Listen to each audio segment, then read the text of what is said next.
again, remember you have your goals here at the very front, and then you want to go directly into your monthly sheets of paper, your monthly tab. So let's go take a look at that.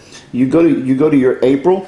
Okay. Again, you have your calendar, and then you start your daily sheets. Your daily sheets, you'll notice, are again, you can pull all these forms from our website. Very easily laid out. You have here the date, then you have your month, the previous month, current month, and the next month. Today's date is always highlighted in black, and you have the form broken out into several components. The first and most important, well, I can't say most important, but first let's just look at your area for remembering. This is a good place for you to enter things that you want to remember. A good place for you to brainstorm. Okay, brainstorm over here. Over here on this side, it's a great place for you to write notes for any one of your meetings. All right. In the middle, you have your appointments. All right. Then you have your prioritized task list right over here. People to call and expenses. Real simple. Now let me show you a filled out form. One that just recently used extensively, so you can see a little bit of how we recommend using it. Notice right off the top, you'll see this is a very filled page. This happened on March the 30th. I did not write down any things that I needed to remember. My priority task list, here's the things that I needed to do that day. We'll go back to it in just a minute. Here's the appointments that we had. I had an appointment on this day. It lasted from 10 to 11 o'clock. And these are the things that I needed to make sure I brought to that meeting, okay? Then I did some follow-up for Saturday. This was on Monday, but then I needed to follow up on Saturday, and then that note is for me to go take a look at my Saturday date. Then I went to a client from this time, from 1 o'clock all the way to 5 o'clock, and then I had a meeting from 5 to 7:30. Okay, and then the place where we met. Now notice here under notes, okay, I put a game plan for a client. I had some to-dos right here. Actually, my to-dos are right here. These are basically notes for myself.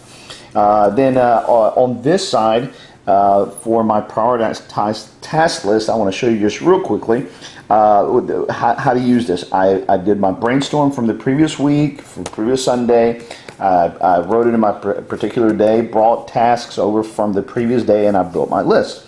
All right, so here's what we did. Okay, I have these tasks right here. Now you're probably wondering, what in the world are these dots? Okay, this right here means that it is in progress.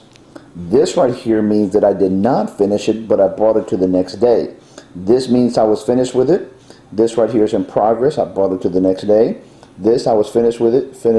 This, I brought it to the following day. For the ones that are followed to the next day, I put them in the next day to make sure that I never leave anything undone. I'm either was finished with it or I bring it to the following day. Now you'll notice right here I had some tasks for a particular client, and I have a date right here. Okay, 3/25. That means that I am to go back to the 25th.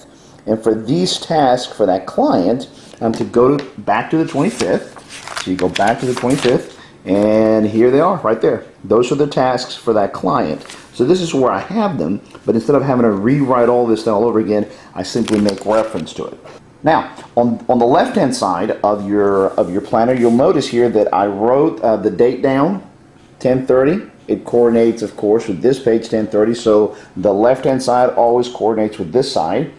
And when I'm reviewing what I did that day, I look over on my left-hand side and I review what I did and what we covered in a particular meeting. See over here, it looks like I'm playing around and doodling, but I'm actually not. This is the state of Louisiana. We're talking about some training of the different cities where we're going to actually do some hubs for training locations, and this is the different phases that we're going to do the training in. So I wrote down all my notes here, and then from these notes go on my computer, and I print out my document or my proposal depending on my follow-ups, or I may just have to leave it here because I may not need it to transfer to my computer. So make use of your right-hand side, but definitely make use of your left-hand side. And you'll notice that for the rest of the month, I have my different sheets. I printed them for the entire month of April.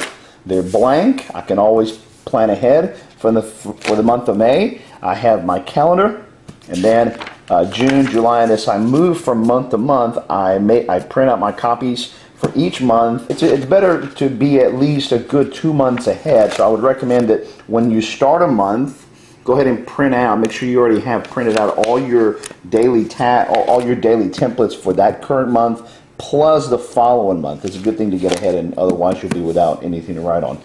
In the back, I have notes, documents from different meetings, and this is my paper pad. Okay, so some folks really like paper pads. I absolutely live by them, so this is a good place to keep it in the back. All right, notice, real easy, real simple, very organized. Everything is contained within here. So, in closing, what I do, I basically keep my entire organization here. When I go to meetings, I take this with me, put notes in here, take notes from here whenever I sit in front of the computer, synchronize with my calendar, with my notes, with anything I do, or with my cell phone. I make sure that these two are always coordinated, always synchronized. Congratulations. Go get them. Have a great day. Bye-bye.